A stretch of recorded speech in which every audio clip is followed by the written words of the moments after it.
Peter Lynch said, in the stock market, the most important organ is the stomach. What's going on, guys? My name's Emmanuel, and we are about to start what is shaping up to be a crucial week. You know, we ended up last week with the Dow, the S&P, the Nasdaq, and the FTSE 100 all finishing in the red. And of course, we're now starting to see fears of a crash or fears of a correction, which is starting to ponder on everybody's mind. You're seeing it on CNBC, you're even seeing it on YouTube, as well as there are some major fundamental catalysts currently at play that have the potential to negatively impact the share price of some of the major blue chip companies that we know and love, like Apple and Tesla, and that could potentially have a knock-on effect on the rest of the stocks. So for today, I'm going to bring you my top 10 stocks that I am watching this week and why I think there could be some big moves surrounding these stocks. And they are a mix between US and UK stocks because I do invest in both countries. Now, these aren't going to be in-depth analysis because I have already done a deep dive analysis on some of them already, and there are a few in this list that I do plan to have a full analysis on within the next few weeks. So with that said, before I jump into the top 10 stocks that I'm watching this week, don't forget, guys, to smash that like button as it really helps my channel grow. And if you're new, hit that subscribe button to stay up to date with my latest stock analysis and also any major stock related news. With that said, I appreciate your support and let's hop into today's video. Okay, so the first stock on the top of my watch list is Tesla.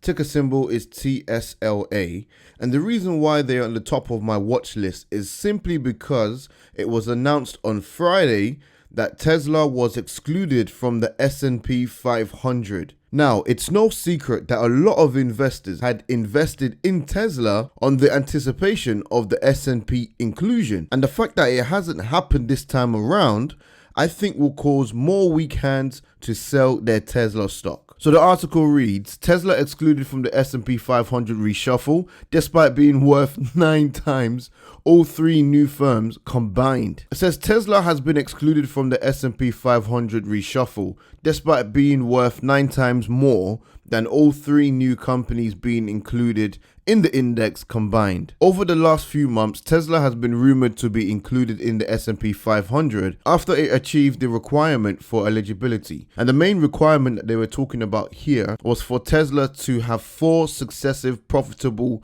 quarters, in which they actually did achieve. So that's why there was a lot of hype about Tesla being included, and a lot of people got involved and put their money based on that anticipation. And it even says it here, there are a few basic eligibility requirements like consecutive quarterly profit and high revenue. And despite Tesla hitting all those requirements, Tesla wasn't included in a reshuffle that was announced today by the S&P. So instead of including Tesla, the companies that made the cut were Etsy, Teradyne, and Catalent. And HR Block, Coty, and Coils were the ones that were cut from the S&P 500. So I personally do not think this is a major deal. However, Tesla was down a further 6% in after hours trading off the back of a terrible week, which they were down minus 5.97%. So clearly, this actually had a negative impact, and I'm sure as the news begins to circulate about Tesla's exclusion from the S&P 500, more and more weak hands will actually start to sell their position, and this could result in a further move downwards for Tesla, which will obviously create more buying opportunities. Because if you look at the trading price after hours, it's now currently sitting at $391.50. So I think this downward move might continue, at least for the start of this week. And I also suspect that towards the end of the week, it might start to pick up again, obviously in the anticipation for battery days. So that's another catalyst that I'm sure will draw more investors into the Tesla stock. But I do think the start of the week, Tesla might be down, which might create some buying opportunities. And by the end of the week, leading into next week, there should be an increase in market price. But for me personally, I'm looking for the opportunities to get into Tesla when the price is down. So next we have Apple, which is one of my favorite companies. And yes, Apple investors, it's Epic Games once again, because they are now ramping up their lawsuit battle against Apple and its app stores. and the hearing has now actually been scheduled for the 28th of September. I'm actually really excited that this hearing is happening this month because I really am getting bored of it, and I do want this to be dealt with as soon as possible. However, Epic Games have now also publicly released their argument, which is 182 pages long. And I'm not going to go through that, but just reading through their argument, you can almost just literally just shake your head. So their first argument is that Apple has a monopoly in the iOS app distribution market. How can Apple have a monopoly on the product that they created? What are you talking about? The next argument is Apple unlawfully maintains a monopoly in the iOS app distribution market. You just repeated yourself again, pretty much. The next argument is that Apple's tying of the App Store and the IAP per se violates Section 1. And the final argument is Apple's tying unreasonably restrains trade and unlawfully maintains its monopoly, here we go again, the monopoly, in the iOS in-app payment process market. Why Epic Games continue to bite the hand that feeds them, I can never understand.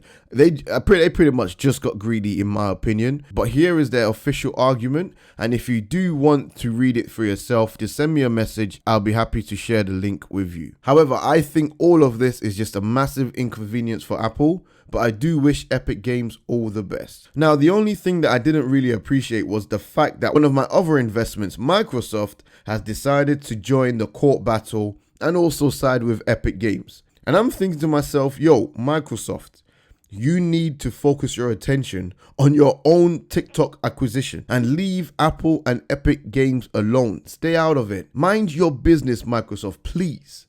Because if push comes to shove and I have to choose between you and Apple, hey, look, let's just not go there, okay? But please mind your own business and let Apple and Epic Games battle it out without you getting involved, okay? I do believe overall this could further push the share price for Apple lower, and I do have capital on the sidelines ready to pounce should that be the case. So next on my watch list this week is Workhorse. You know, our baby Workhorse, our best performer of last week, Workhorse. Workhorse went on an absolute tear last week and had no care for what the rest of the market was doing. And I think it was mainly down to the Hitachi deal, which I have already analyzed, and I'll also link it in the description below. As well as the Hitachi deal, there was a post made on the LinkedIn profile of Rob Willison, who is also the Workhorse COO, who is looking to hire over 200 plus mechanical and electrical assembly persons for the first, second and third shifts in Loveland, Ohio and Union City, Indiana. He also says that we are looking for a number of engineering, quality, supervision, logistics and project management persons. Please see our website for further information. And investors, I can tell you, reading this, I have a huge smile on my face. Now, in a time where majority of businesses are firing and laying off their employees to reduce cost, you have our company, Workhorse, who are hiring, and not hiring in small chunks, but in bulk. This is an indication for me of a huge order that is set to take place, and of course they need the workforce behind it to be able to fulfill that order.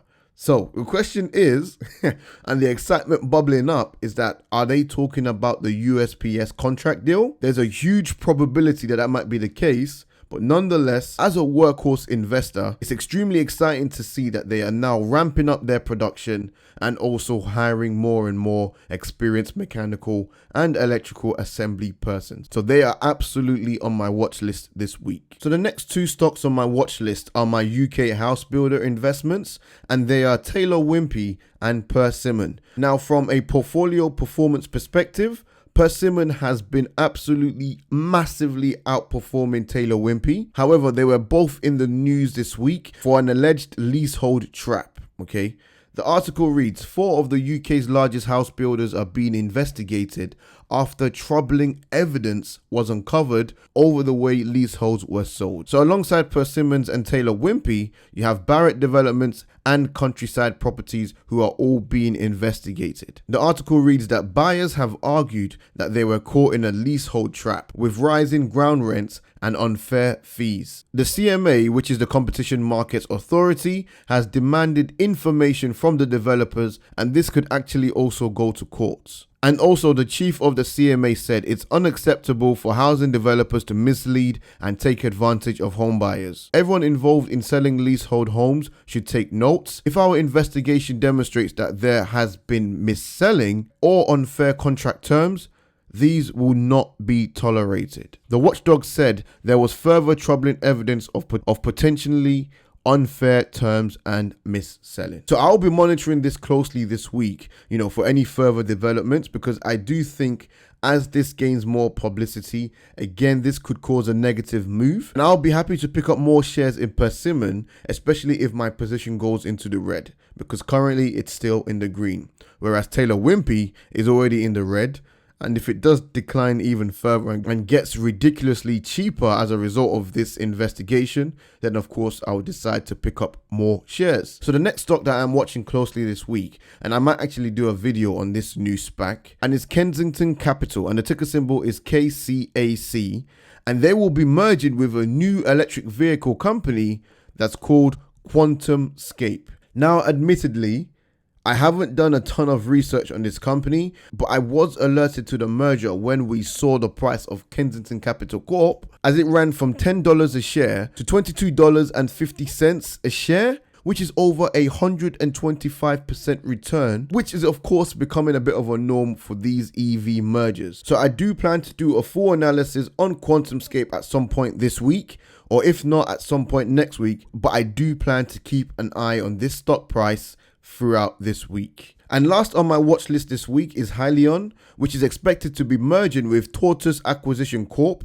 and the ticker symbol is SHLL.